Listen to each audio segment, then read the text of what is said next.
ko na nga sila. Kaya ano, ngayon, bibigay natin to sa bibi yung konting kanin na tira dito sa kaldero na tinira ko talaga para sa mga bibi.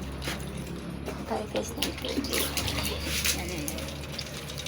Yan natin ng tubig.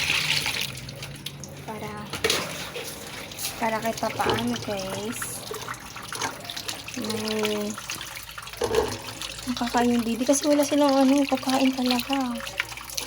Gusto mo yung pigs. Yan. So, tara, bigyan natin guys yung pagkain sa bibi. Ano?